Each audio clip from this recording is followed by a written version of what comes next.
Banyak orang susah, pengusaha kecil itu susah, jualan nggak bisa, ya.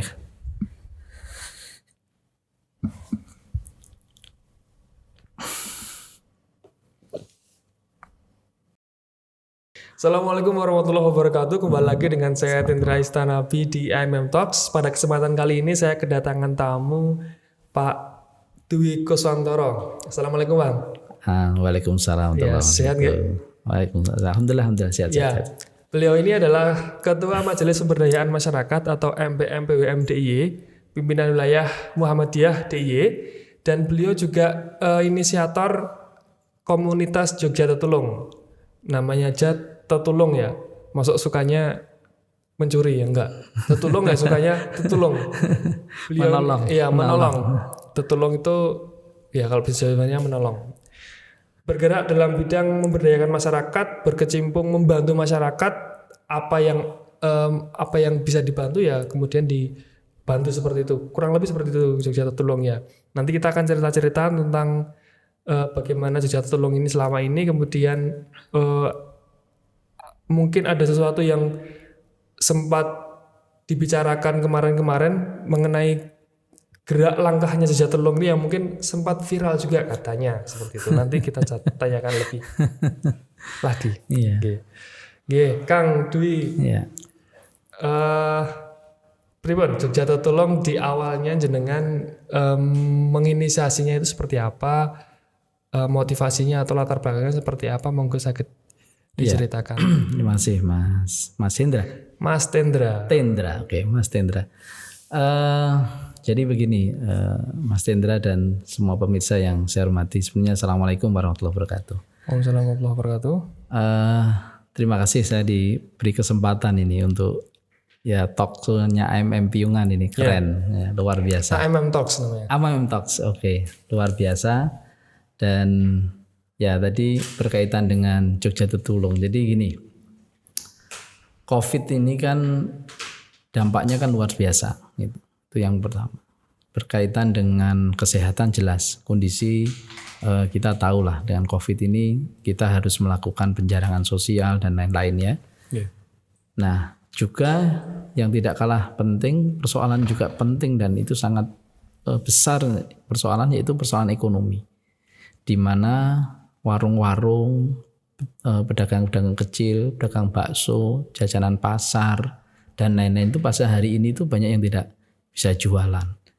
Ya macam-macam kondisinya. Ada yang memang omsetnya turun atau memang yang memang nggak laku betul gitu. Karena penjaringan sosial ini kan memang pada posisi tertentu kan orang jarang ya untuk kumpul-kumpul. Ya angkringan misalkan contoh ya, angkringan untuk kumpul dengan jangka waktu lama ya tidak mungkin gitu kan. Artinya dalam posisi itu maka angkringan ya akan menjadi sepi gitu. Yeah. Dan warung-warung yang lain. Nah dari sinilah sebenarnya pikiran dasar ya jadi gerakan Jogja Tetulung. Jadi ini memang satu program yang diinisiasi oleh Majelis Pemberdayaan Masyarakat pimpinan wilayah Muhammadiyah DIY yang melihat satu kondisi ekonomi masyarakat yang hari ini sangat luar biasa turun. Gitu. Stagnan, turun dan lain-lain, maka ini harus ada intervensi kira-kira begitu. Awal kami nggak dapat nama atau dapat sesuatu yang pas gitu, tetapi ada sebuah kejadian ini. Jadi lucu ini Jogja Tetulung ini memang kayak berkah lah, saya katakan berkah dan itu memang mungkin ya Allah memberikan sebuah jalan kira-kira begitu ya. Jadi ada sebuah kejadian kebetulan MPM PWM bersama MPM PDM Sleman itu mendampingi satu komunitas petani ikan di Sleman, di daerah Nogotirto, Gamping dan sekitarnya itu. Mohon maaf saya potong. Jogja Tetulung itu dari tahun berapa? Ini baru COVID ini. Oh iya. Baru COVID ini. Jadi kita inisiasi baru COVID ini. Iya. Nah, kembali ke tadi. Jadi dari Nogotirto, dari petani ikan itu kemudian dia ngeluh usahanya berhenti, tidak ada permintaan dari pasar karena hotel banyak yang tidak operasional dengan optimal dan lain-lain lah. Karena Jogja kan memang wisata ya, artinya makanan itu menjadi sangat pokok. Nah dari situ mereka ngeluh bagaimana nih Kang dan seterusnya.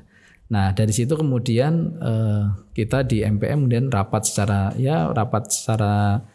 daring ya. Jadi kemudian ya harus ada gerakan kita kira. Kemudian ada satu kader MPM yang cukup memang menguasai sosial media bagus ya, namanya Mas Lukman, itu kemudian berinisiatif untuk diambil konten dan lain-lain, kemudian dibuat kampanye ya, kampanye tentang kondisi petani ikan itu. Nah, yang terjadi viral luar biasa, omset naik sampai 300%. Itu sekitar bulan April awal-awal ya? Ya, awal-awal COVID ya?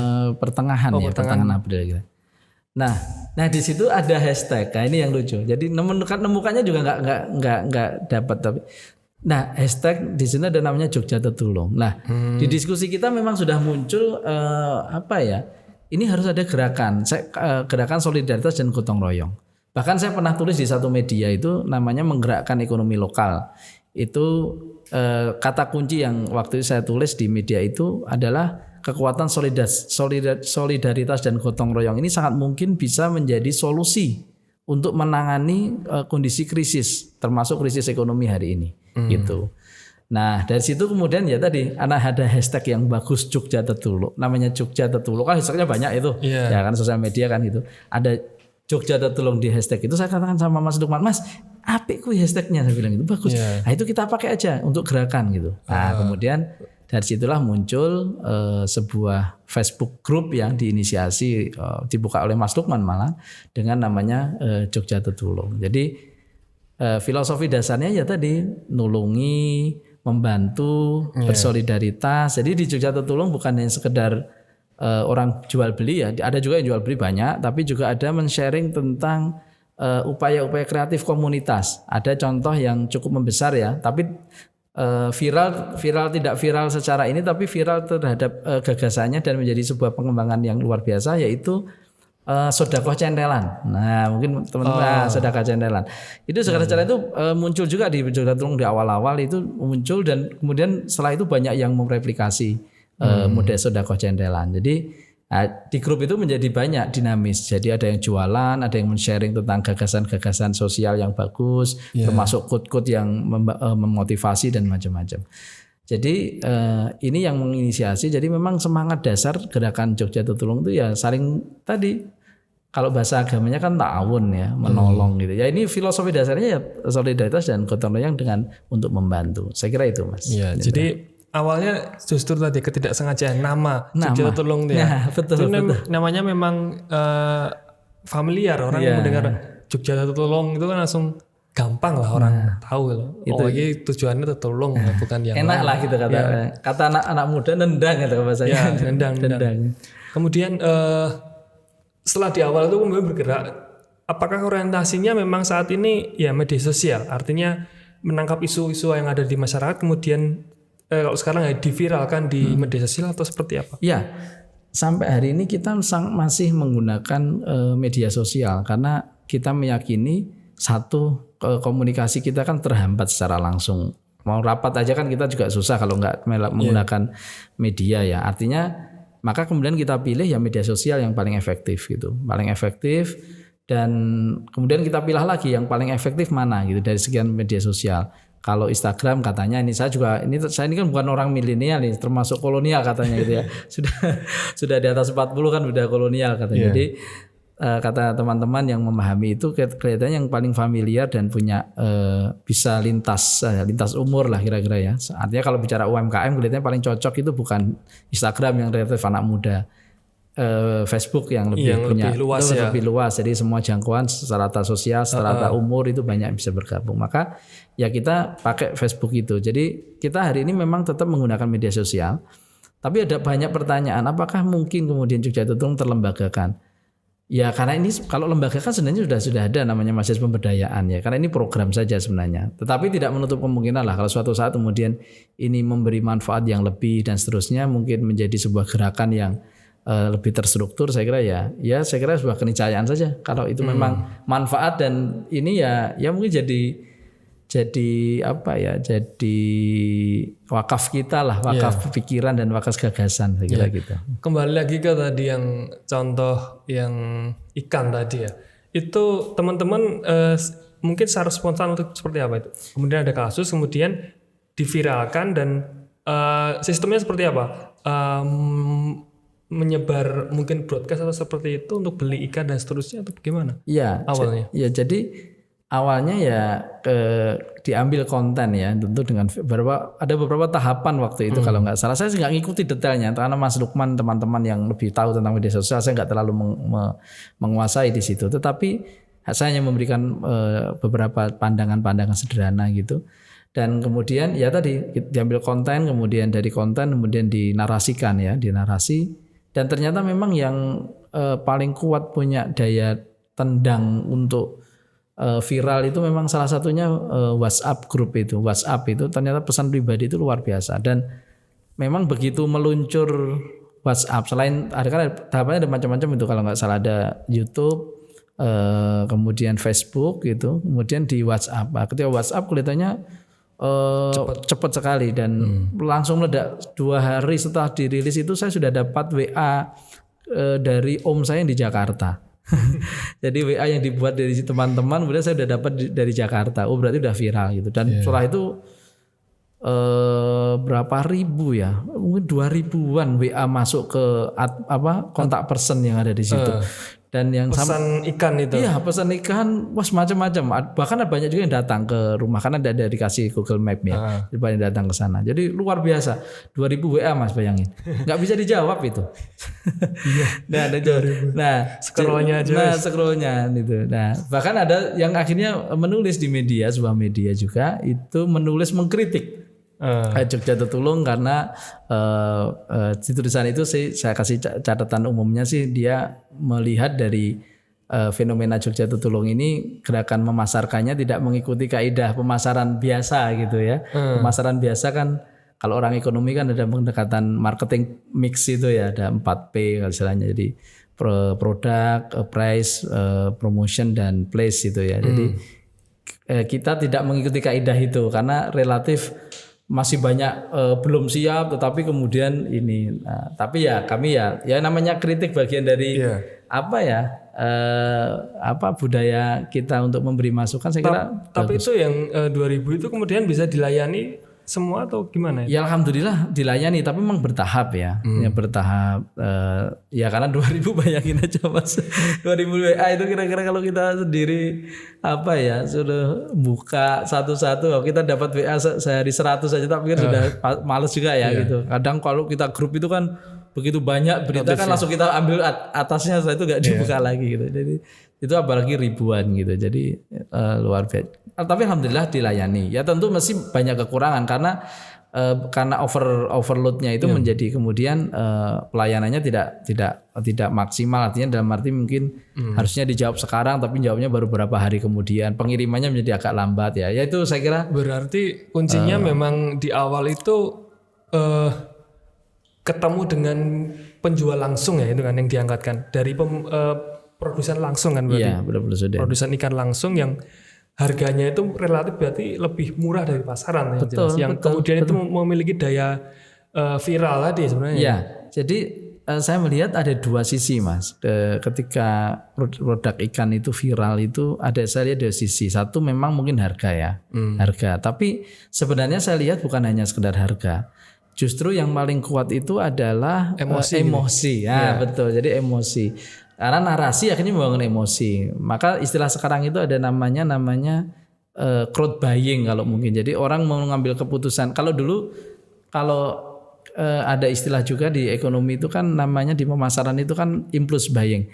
Jadi membeli sesuatu itu karena kita melihat. Contoh misalkan kalau kita ke satu toko atau pasar atau apa gitu, kita membeli itu bukan karena kita butuh, di rumah belum terencana gitu, tapi melihat kok bagus ya. Nah, akhirnya kita beli, itu namanya impulse buying. Nah, sekarang ternyata ada kekuatan baru Mas, namanya crowd buying gitu. Dan ini crowd itu karena sudah menjadi kerumunan ini punya emosi, punya ikatan yang luar biasa, itu menjadi luar biasa memang. Jadi akhirnya saya katakan ini agak sedikit banyak meruntuhkan teori-teori 4P tadi. Proses, produk, bahkan harga mereka tidak menjadi persoalan karena mereka merasa ini keberpihakan. Ada loh cerita yang menarik dari ikan itu. Ada yang beli waktu dititipkan ke kami berapa? 500.000 Mas. ibu-ibu itu 500.000. Bayangin kalau ibu-ibu beli 500.000 ikan di rumah kan kita banyak sekali ya kira-kira, artinya untuk makan berapa hari lah kira-kira. Tapi enggak, ternyata apa dia motifnya? Mas, ini saya titip melalui MPM Jogja Tetulung, saya beri 500.000, tolong dibagikan ke siapa yang membutuhkan. Jadi motif membeli bukan hanya sekedar dia butuh, tetapi juga membantu, Mas. Nah ini karena terbangun empati dan emosi itu kan, begitu empatinya sudah muncul, emosinya muncul kan, orang bisa melakukan apapun, bahkan ya dengan apapun bisa keluar dan tidak menghitung lagi secara ekonomis. Ini yang menarik menurut saya. Ya. Selain itu, kira-kira ada kegiatan lain yang diinisiasi Jogja Tetulung yang kemudian juga viral selain ikan? Wah ini gambarin ini. Ini nggak tahu ini kenapa ini kok saya dikasih cabai di sini ya. Aduh, saya juga bingung ini ya. Aduh ya. Jadi agak hot ini ya, cabai gitu. Gimana nih? Oh iya, namanya cabai ya. Pas hot ya. Panas-panasnya itu ya. Pripun nih ceritanya kan? Iya, jadi cabai ini memang unik ya. Jadi terima kasih kawan-kawan, saya bisa bicara di sini. Jadi sama kasusnya cabai itu ya. Jadi ada seseorang namanya Mas Adnan, itu dia upload di halamannya Jogja Tetulung gitu. Di situ dia mengambil cabai di petani di daerah Kretek, insya Allah kalau salah. Kretek Bantul. Kemudian dia beli, motifnya tidak dalam rangka bisnis itu, tapi dia beli karena membantu. Harganya kan rata-rata kan turun ya. Sekarang kalau nggak salah 3.000 atau 4.000-an lah kira-kira itu ya, 4.000-an sekian gitu. Nah Mas Anan ini beli waktu itu 10.000. Nah, 10.000 dan dia menawarkan saya beli 4.000, saya jual 10.000. Saya beli ke petani, harga petani itu 4.000, saya beli 10.000, berarti ada kenaikan sekitar 6.000 ya. Yeah. Kemudian saya jual lagi, dia jual lagi, silakan yang mau sedekah ambil boleh, mau bayar ya 10.000 gitu, sama aja gitu. Ke Mas Adnan tadi. Ke Mas Adnan pribadi, dan itu di share di grup Jogja Tetulung gitu.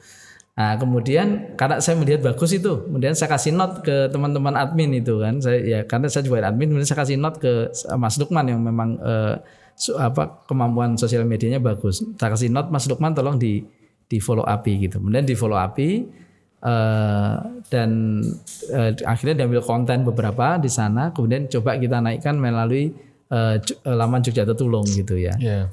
Alhamdulillah itu sudah mulai naik permintaannya gitu, dan harga akhirnya tidak berani 10.000 karena banyak kan, duitnya juga kurang. Waktu itu kan hanya solidaritas ya, jadi akhirnya diturunkan, jadi kita beli 7.000 dijual 7.000 oleh Mas Anan dan teman-teman itu, dan akhirnya nambah, ada Mas Sahlan, ada kawan-kawan yang lain mulai bergabung di upaya itu. Nah kemudian dari situ, nah ini yang menarik, kita rapatkan juga tuh, saya kasih note ke kawan-kawan, ayo ini kelihatannya memang menjadi harus concern kita karena ini membantu petani kan gitu ya. Selama ini kan kita petani itu kan harga turun ini kayak legenda ya. Yeah. Jadi cerita yang sudah jadi bukan lagi cerita ya sudahlah, namanya petani itu pasti kalau harga pas saatnya panen raya apalagi pasti harga turun kan gitu. Ceritanya ngono. Nah, semuanya ngono kuwi lah kira-kira gitu ya. Jadi artinya dari situ kemudian kami ini menarik gitu kalau kemudian coba kita angkat. Nah akhirnya oleh teman-teman coba dibuat, kemudian dicari data-data juga, dan alhamdulillah kita menemukan data-data dan seterusnya, kemudian akhirnya diangkat, coba melalui broadcast gitu kan, melalui WhatsApp itu, dan terjadilah viral itu besar-besaran. Yeah. Wah, jadi saya juga banyak ditanya, wah ini gimana? Yeah. Ya tapi ini berkah lah. Saya katakan ini luar biasa. Jadi bahkan saya banyak belajar Mas dari situ, banyak belajar tentang teori-teori, baik teori ekonominya maupun juga perilaku masyarakat itu ternyata luar biasa gitu. Yeah. Banyak hal menarik di situ saya kira. Yeah. Setelah kemudian viral, berarti juga mungkin kasusnya hampir sama kayak ikan tadi ya, ribuan yang masuk ya. Banyak Mas, lebih banyak ini. Karena ini kelihatannya mungkin spektrumnya itu menjadi sangat luas gitu ya, karena Cabai ya. ya cabai ini kan semua orang pasti pakai lah kira-kira ya. Artinya kalau makan ikan mungkin ya seminggu sekali lah kira-kira. Cabai ini relatif hampir lah tiap waktu kan orang masih pakai gitu. Jadi ini jauh lebih kelihatannya jauh lebih besar dan juga dinamikanya juga lebih luar biasa. Dan menurut saya banyak cerita-cerita unik Mas, unik-unik. Jadi begini, ini yang tadi saya sebut namanya crowd buying tadi. Ada seorang ibu-ibu gitu di Solo gitu. Dia telepon ke admin Mas Tendi yang di situ.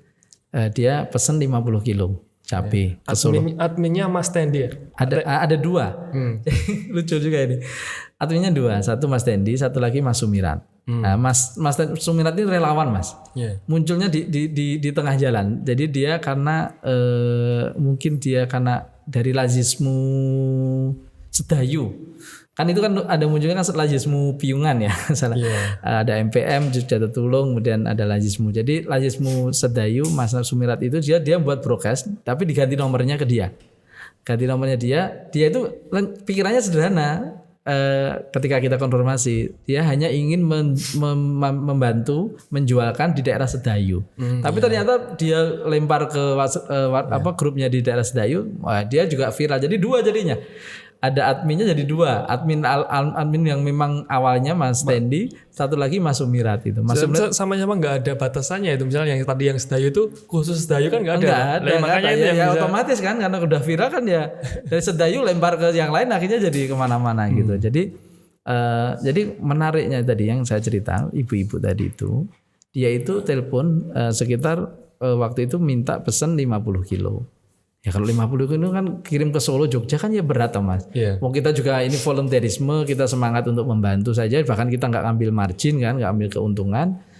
Nah dari situ kemudian ya Bu mohon maaf Bu kalau 50 kilo ya nggak mungkin kita kirim, ongkos kirimnya aja nggak mungkin lah kira-kira gitu. Nah ibu itu kemudian ya berhenti kan, tapi ternyata ibu itu tidak patah semangat Mas. Ini yang unik Mas. Jadi dia kemudian beberapa waktu kemudian sehari setelah itu dia telepon lagi. Mas kalau saya pesen 1 ton kira-kira bisa nggak itu? 1 ton. 1 ton. Nah 1 ton pesen ini cabai gitu. Nah akhirnya kita nggak bisa nolak lah kira-kira. Nah pertanyaannya sederhana. Dari 50 kilo yang itu ibu rumah tangga loh Mas. Jadi bukan pedagang. Ibu rumah tangga dia membeli sampai 1 ton. Awalnya 50 kilo jadi 1 ton. 50 kilo itu berarti 200.000 ya? 50 kilo, iya sekitar itu kan ya. Kalau nilai 4.000 kan sekilo? Enggak, 7.000. Oh, 7.000. Karena kan dari 4.000 dari petani kita ambil 7.000 kan jadinya. Jadi 7.000 kemudian ya sekitar berapa 7.000 kali 50 lah ya, 350.000 mungkin ya sekitar itu. Nah dia tidak patah semangat tapi dia mengumpulkan teman-temannya kelihatannya gitu. Saya nggak tahu persis tekniknya ibu mungkin itu. Dia juga broadcast juga. Iya mungkin begitu. Dia broadcast juga, kemudian meminta saudara sahabat-sahabat dia lewat telepon, HP, WA macam-macam mungkin ya. Terkumpullah 1 ton Mas. Jadi 1 ton ya? 1 ton gede kan. Nah ini yang menurut saya unik bener. Jadi fenomena baru menurut saya. Jadi orang motif membeli itu bukan hanya sekedar butuh, tapi juga membantu. Kemudian solidaritas gotong royong itu luar biasa. Emosi luar biasa. Dan ini saya katakan ini solusi loh ini. Kalau saya katakan kita kan nggak pernah nih bicara cabai kemudian harga turun kemudian ada intervensi komunitas membantu. Intervensi di luar pemerintah. Nah, di luar pemerintah. Kalau pemerintah kan pasti ya dia punya kebijakan, punya anggaran. Enggak, ini yang dilakukan oleh komunitas. Kemudian mengintervensi harga cabai yang turun. Nah kan menarik Mas. Kalau ini terjadi justru real ya. Real. Artinya legenda itu bisa kita selesaikan. Bisa lagi ada cerita lah kira-kira gitu ya. Artinya cabai turun, harga komunitas bawang merah turun, mungkin insya Allah bisa tidak terjadi lagi. Karena apa? Komunitas sudah bisa menyelesaikan persoalannya gitu. Saya kira luar biasa. Dan ini mungkin bisa jadi strategi baru harusnya yang bisa kita tangkap menurut saya. Gitu. Dan karena memang barang-barang tertentu seperti cabai itu kan dibutuhkan. Dan ketika masyarakat ditawari dengan harga yang tertentu dan semangat membantu tadi, Ya saya kira juga. Ya pasti Mas. Jadi ini kan kalau secara ya ini teori ekonomi sederhana ya. Kalau orang produsennya ya kan produsen petani, kemudian hanya lewat kita, ya kan lewat kita karena hanya kita perantara kan kita. Kemudian ke pasar ke konsumen. Kita kan nggak perlu jalur distribusi panjang. Rantainya nggak panjang. Pendek sekali. Biasanya kan pedagang, tengkulak. Macam-macam Mas. Jadi pengepul kecil, masuk tengkulak setelah itu nanti pengecer. Ya kan kalau di luar kota nanti pedagang besar lagi, baru pengecer. Jadi rantainya bisa sampai 7-8 rantai.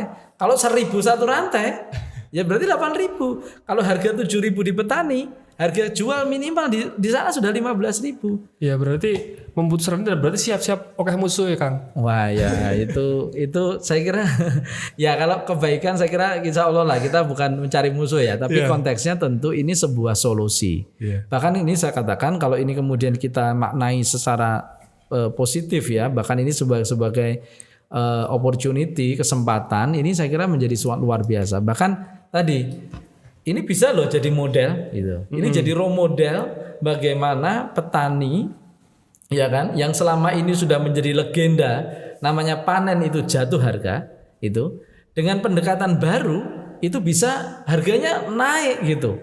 Dan konsumen juga tidak menerima harga yang mahal. Kan pas kan secara ekonomi gitu. Jadi saya kasih ilustrasi sederhana gini Mas. Kalau sebuah produk pabrikasi ya, misalkan sebuah ya taruhlah mie instan misalkan gitu ya, mie instan X gitu ya. Itu kan ketika dia produksi, dia sudah menghitung berapa rantai sampai ke konsumen.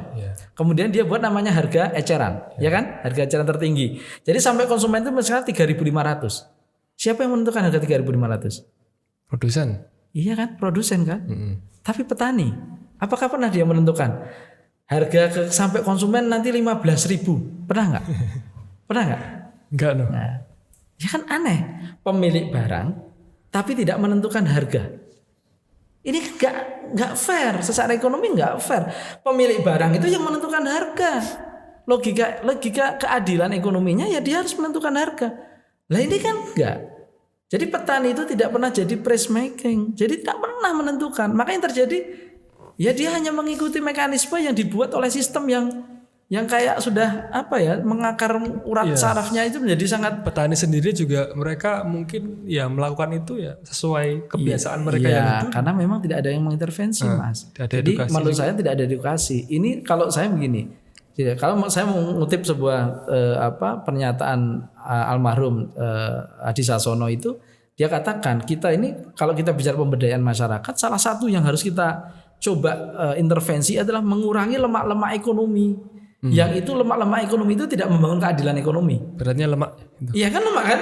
Dari 7.000 sampai di sini harusnya dijual 20.000. Langsing kita. Nah, kan kalau ini kan berarti ini kan yang rugi siapa nih? Satu pedagang, supply produsen, konsumen kan? Karena lemak ekonominya terlalu banyak. Nah kalau ini bisa dikurangi bahkan kemudian menjadi efisien dan hari ini Mas teknologi itu membuat efisien. Bayangkan kalau kita kasih literasi deh, petani ini kita ajari cara mendesain, kalau nggak cara mendesain lah ya. Kita fasilitasi lah. Kalau mereka suruh main sosial media mungkin nggak gitu, nggak terlalu berat ya. Misalnya ada anak-anak muda nih, kita intervensi anak-anak muda kreatif, kemudian diambil kontennya, mereka difotoin, diambil videonya, kemudian dibuatkan laman sosial medianya dan lain-lain. Kan bisa petani sama produsen konsumen ini beri langsung. Iya. Betul nggak? Nggak perlu kan lewat jalur yang tadi yang konvensional yang membuat harga tinggi tadi. Maka terjadi apa? Efisiensi ekonomi Mas. Ketika efisiensi ekonomi, inflasi nggak terjadi. Nah, kalau ini harganya 20.000 ya inflasi lah pastilah harganya semakin mahal kan gitu. Iya. Ya tapi konsekuensinya tentu ada yang kehilangan pekerjaan. Ya itu saya kira perubahan pasti akan begitu ya. Yang namanya era digital ini kan disruption ini kan semuanya kan banyak yang terpengaruh dan bahkan kehilangan pekerjaan, yaitu saya keniscayaan. Ya, artinya kalau begitu gimana caranya? Ya pedagang harus fair dong. Membuat sebuah sistem yang lebih fair. Kan begitu akhirnya. Berarti dia harus melakukan perubahan juga. Kalau dia ingin eksis, sistemnya mereka juga fair. Akhirnya terjadilah keadilan ekonomi. Saya kira ini menurut saya menjadi menjadi sesuatu gitu. Ya COVID ini berkah lah Mas katakan. Saya melihat COVID ini banyak berkahnya daripada mudorotnya. Banyak berkahnya. Jadi hikmahnya itu luar biasa. Ekonomi itu bisa dibangun dari ekonomi mikro. Biarpun hari ini usaha mikro itu yang dihantam pertama oleh COVID ini. Tetapi justru menurut saya mikro sekarang ini yang bisa paling settle ya. Ya pasang settle, tapi sekarang nggak settle juga Mas. Sekarang berat ya. Tetapi maksud saya ekonomi mikro ini, karena kalau kita bicara ekonomi mikro Mas di Indonesia itu kan 60 juta. 99% pelaku usaha Indonesia itu kadang pelaku usaha mikro sekitar 60 juta. Hanya 1% Mas. Ya 0,1% bahkan yang pengusaha besar. Semuanya mikro, kecil menengah itu semuanya rata-rata. Jadi artinya ini kan lokomotif ekonomi nasional gitu loh. Kalau mereka itu kemudian membangun sebuah sistem yang lebih fair itu sangat mungkin loh terjadi bukan alih lah, maksud saya memeratakan ekonomi. Sekarang itu kan pengamat lah saya kira sudah banyak mengupas itu. Ekonomi Indonesia itu kan hanya dikuasai hanya 1%. Ya kan? Sedang 5% menguasai 95%. Ya kan? 95% tadi pengusaha-pengusaha tadi kan yang kita tadi semuanya dikuasai oleh hanya 5%. Nah, kalau sekarang dibalik deh. 95% menguasai 95%. 5% ya dapat 5%. Ya fair toh? Fair enggak kira-kira? Ya fair, secara ekonomi fair. Artinya ya itu wajar. 95 menerima 95. Dan hari ini dengan COVID, dengan teknologi sangat mungkin ditransformasi itu. Kenapa? Karena usaha mikro bisa melakukan transformasi. Ya, cuman memang PR-nya besar. PR-nya apa? Harus ada anak muda yang kreatif, yang mau kerja, ya kan membantu mereka. Jangan berpikir dapat untung dari mereka. Tapi insya Allah kalau kita membantu mereka pasti dapat deh keuntungan itu. Saya kira keuntungan itu keniscayaan saja. Namanya orang kita membantu orang, tak pikir ya alhamdulillah dapur ya nggak pernah gelimpang itu Mas apa kecil. Jadi nggak pernah lah kendilanya gelimpang gitu ya nggak. Itu saya kira kalau kita ikhtiar bantu orang, saya kira sampai hari ini ya kita masih bisa hidup gitu kira-kira, masih anak ya nggak kekurangan susu kira-kira gitu ya, kalau memang butuh susu misalnya gitu. Jadi saya kira itu Mas. Lanjutkan, berarti ke depannya apakah Jogja Tertolong ini fokus ke tadi mencoba teknik-teknik memviralkan itu? Maksudnya sistem yang dibangun kan tadi ada isu kemudian dibuatkan narasi, membangkitkan emosi, kemudian diviralkan ya, di broadcast dan sana sini dan seterusnya. Apakah nanti akan orientasinya ke sana terus, atau maksud saya begini, itu juga sedikit mungkin agak rawan juga ketika ada orang tertentu yang menyalahgunakan, misal ada produk tertentu yang mungkin biasa-biasa saja, tetapi dia dengan teknik yang sama mencoba memainkan emosi orang dengan harapan banyak terjadi pembeli dan seterusnya tadi. Seperti apa jelas lihatnya? Jadi viral itu kan sebenarnya bukan keinginan kita Mas. Jadi kita ini kan nggak ada keinginan memviralkan apalagi ya, membuat sensasi apalagi ya. Saya ditanyai Jogja Tertolong nggak sensasi ya? Enggak lah, kenapa sensasi? Niat kita itu cuma menolong. Jadi insya Allah kita akan komitmen di situ ya. Jogja Tertolong akan sangat komit dan istiqomah itu untuk di dalam pola gerakan membantu Mas. Ya tadi membantu pemasaran. Kalau ketika membantu pemasaran kok kemudian terjadi viral, ya itu saya kira bukan kita yang memviralkan gitu. Yang memviralkan tangan-tangan orang ikhlas yang baik-baik yang kemudian melihat ini sesuatu kan diviralkan oleh mereka. Kenapa kok cabai jadi viral? Kenapa ikan jadi viral? Karena mereka melihat ini ini butuh dibantu gitu. Jadi rakyat kecil. Iya, rakyat kecil yang memang dampak dalam tanda kutip mereka kan terdolimi Mas. Itu terdolimi secara ekonomi, kemudian dia menjerit, kemudian yang lain kemudian berempati membantu, itu kan saya kira apa salah seperti itu? Saya kira enggak. Kalau itu yang menyalahkan berarti yang menyalahkan itu yang salah. Kenapa menyalahkan yang benar kan ngawur gitu. Artinya Jogja Tertolong tetap komitmen untuk membantu UMKM. Itu kata kuncinya.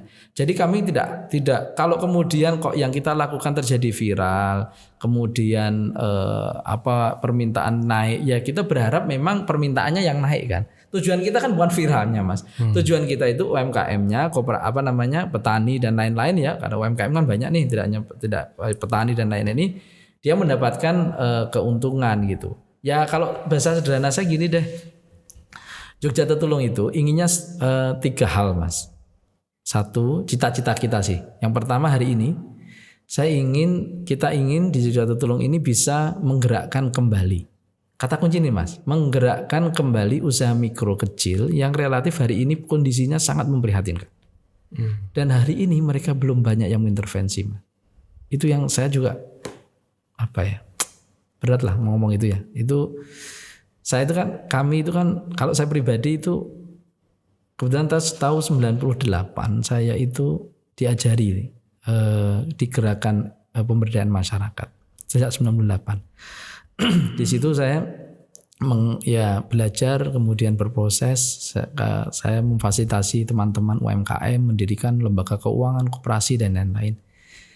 Nah, pada COVID ini kan banyak orang susah.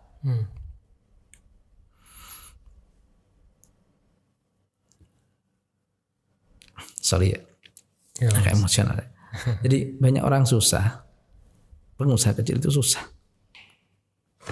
jualan nggak bisa, ya.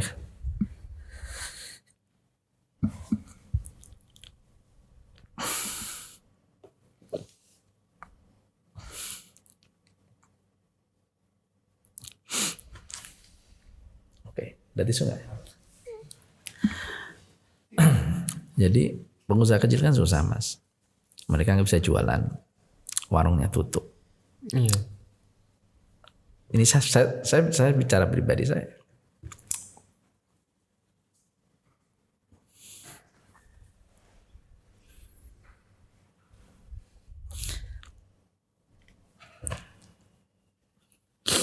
Susah ya.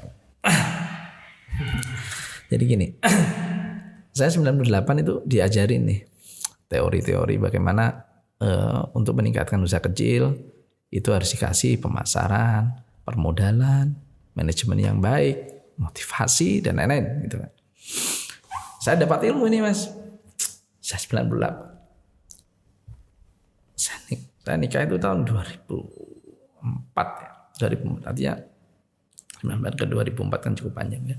Sampai hari ini 2020 berarti kan berapa tahun nih? Saya kan berarti kan saya diundang jadi narasumber, pelatihan, motivasi, macam-macam Mas.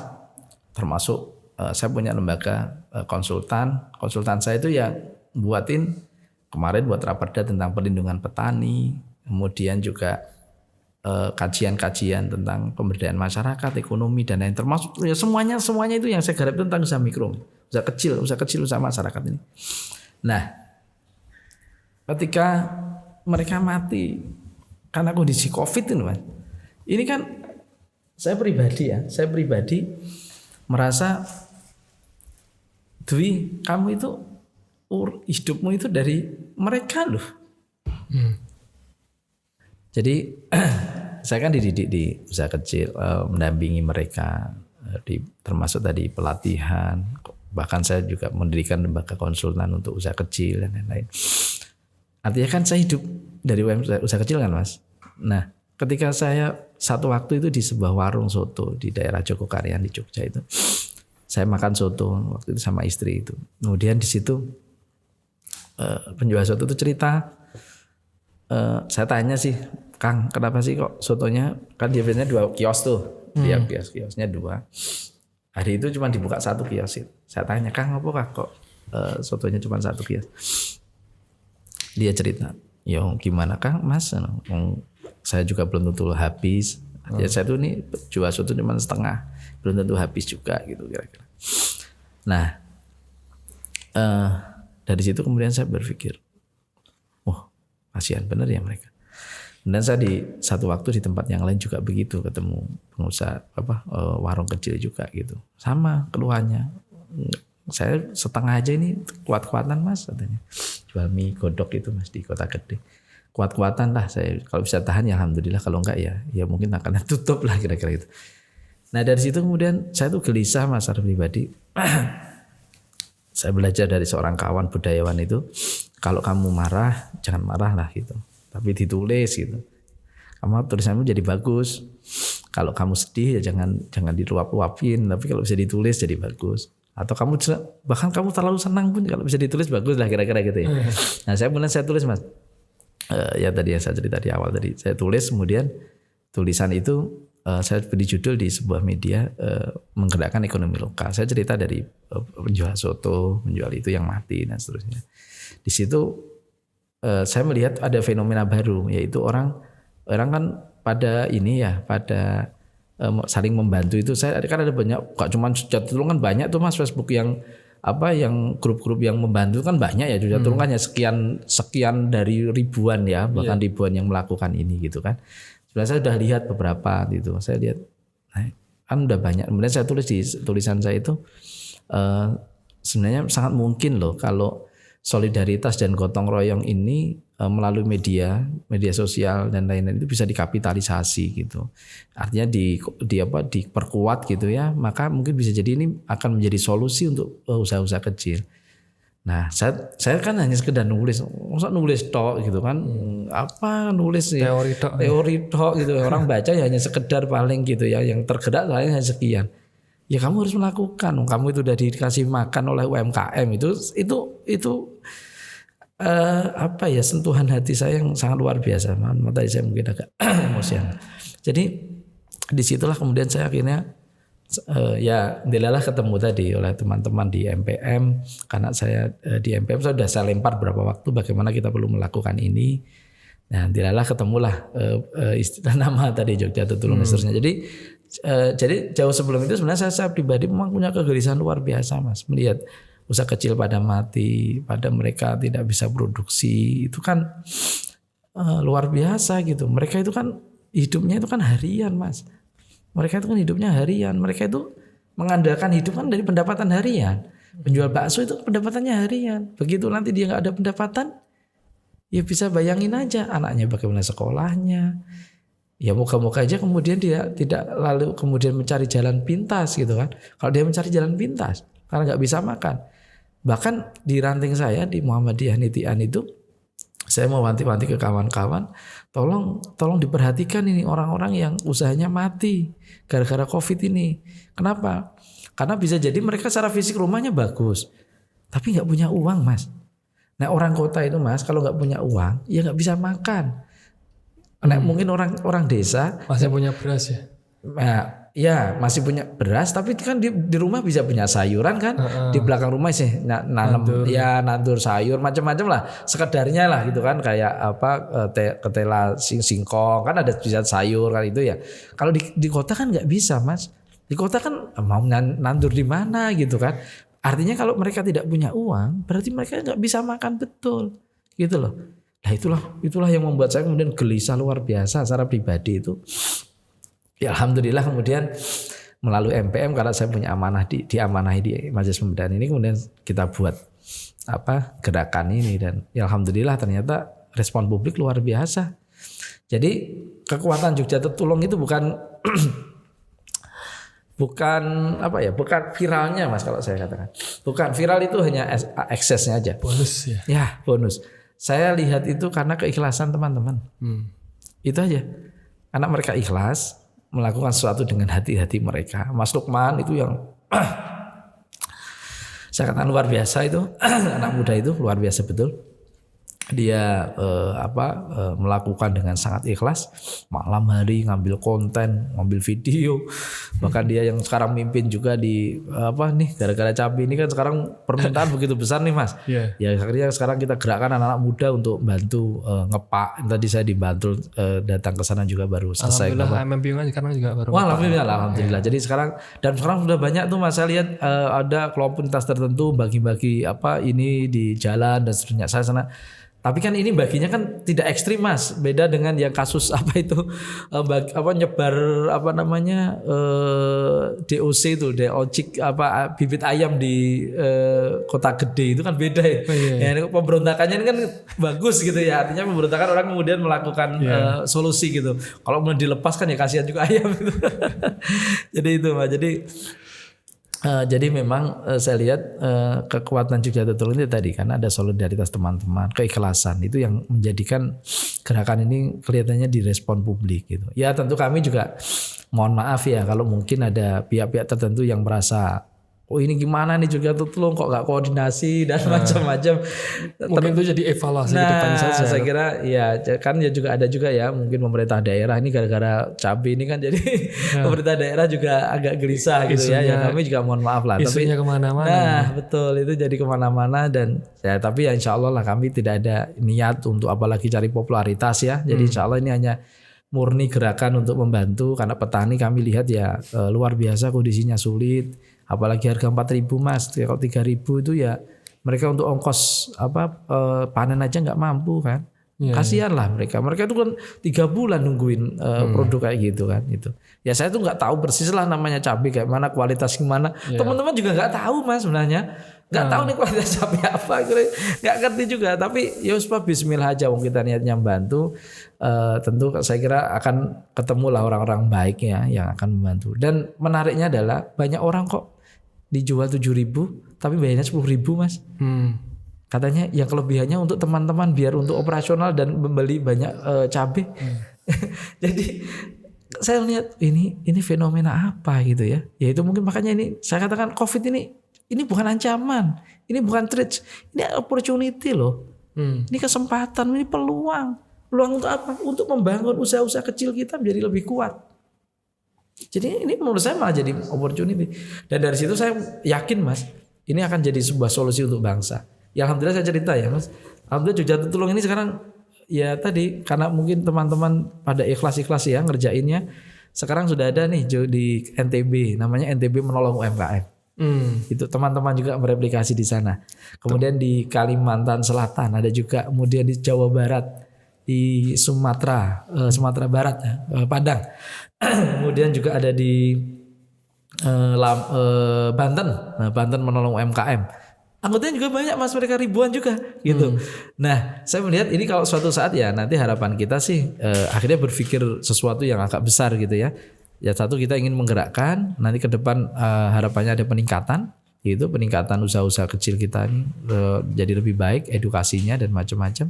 Kemudian yang ketiga ya kita harapkan nanti suatu saat menjadi ekosistem Mas, ekosistem usaha kecil yang terkoneksi antar daerah, antar UKM sendiri, sistemnya bagus. Antar UKM sendiri terkoneksi, kemudian nanti terkoneksi juga antar daerah. Jadi bisa jadi kan cabai di Jogja itu jatuh, kemudian di Banten harganya bagus. Kan kenapa tidak? Karena kita punya jaringan di sana kan tinggal diceng aja dan tetap efisien ekonominya. Karena apa? Rantainya tetap pendek. Tidak pantainya walaupun jauh tapi tetap pendek ya. Pendek. Karena kan tidak melalui banyak jalan. Ya kan tinggal nanti teman-teman yang ada di Banten, nih Jogja nih butuh over cabai. Banten komunitas UMKM Banten yang butuh cabai banyak kan. Oh mereka jualan juga kan. Kalau mereka kumpulkan aja. Ya kalau kirim 1 ton ke Banten ya tekor lah ongkosnya kan. Mungkin yang 1 truk bisa diangkut 7 ton misalnya gitu ya. Atau 10 ton pakai truk yang besar. Kan efisien gitu. Artinya terjadilah efisiensi ekonomi. Harga di sini bagus, UMKM yang di sana dapat juga barang yang bagus, harganya murah. Nah, kan ketemu Mas. Jadi insya Allah makan ekonominya jadi ekonomi murah, jangan jadi high ekonomi, tapi jadi ekonomi yang murah. Ya kan jadi efisien, ekonomi yang efisien. Saya kira ini insya Allah ini jalan yang menurut saya ini jalan yang benar lah gitu. Maka saya mengajak nih kawan-kawan muda-muda yuk gabung deh ke Jogja Tetulung. Insya Allah ini nggak ada niatan apa-apa, niatnya bantu aja. Kalau niat bantu itu rezekinya ada Mas, nggak usah khawatir lah. Kalau rezeki itu udah ngatur dah. Kita nggak akan tertukar-tukar lah rezeki ini jenengan dengan saya kan nggak akan ditukar. Tiba-tiba ini kan nggak itu ya. Ya termasuk cabai ini kan yang dapat malah Pak jenengan nggak saya ya. Sedang saya jual cabai. Gitu artinya rezeki itu nggak akan tukar-tukar lah. Jadi rezeki itu sudah diatur oleh Allah, maka insya Allah kita juga akan mendapatkan porsi kita. Jadi nggak usah khawatir hal-hal seperti itu. Tinggal sekarang bagaimana kita berusaha sebanyak mungkin memberi manfaat. Kalau kita bisa memanfaatkan insya Allah banyak jalan yang bisa kita akan kerjakan. Ya, terima kasih Kang Dwi. Ya, masih banyak juga terlalu panjang ya jadinya. Pembicaraan yang sangat menarik dan sangat inspiratif tentunya ya. Dan buat teman-teman juga di YouTube AMM Talks, AMM Piungan, ya kita mendapat banyak hal yang berharga hari ini. Pembicaraan kita mengenai ya niat yang baik ya insya Allah akan diberikan jalan ya. Ya. Dan ketemu orang baik Mas. Itu nih. Jalan baik, ketemu orang baik, kemudian diberi kemudahan. Secara pribadi juga kita diberi kebaikan. Enak kan ya Mas, jalan Tuhan itu ya. Kalau kita tempuh aja insya Allah enak lah gitu ya. Ya menarik sekali pembicaraan kita. Saya nggak tahu ini panjang atau pendek tadi, tapi yang jelas semuanya tadi isi semua. Kayak YouTube-nya siapa itu, semuanya isi semua. Nah, insya Allah semua menginspirasi, dan kita tadi menyinggung mengenai hot-hotnya cabai. Ya tadi sudah dijawab oleh beliau yang bersangkutan langsung, gimana kok bisa terjadi seperti itu. Niatnya baik, yang jelas niatnya baik, tulus, ikhlas, tetapi memang kemudian ada miskom sana sini, ya mungkin itu ya sedikit evaluasi bersama ya. Tapi insya Allah niatnya baik. Mungkin itu dari saya. Terima kasih Kang Dwi sudah meluangkan waktunya ngobrol-ngobrol dengan teman-teman AMM Piungan. Semoga kedepannya makin banyak orang yang bergabung di Jogja Tetulung, makin banyak orang-orang baik di luar sana. Amin, alhamdulillah. Dan petani-petani UMKM dan seterusnya makin banyak yang peduli, insya Allah. Siap. Terima kasih. Assalamualaikum warahmatullahi wabarakatuh. Waalaikumsalam warahmatullahi wabarakatuh.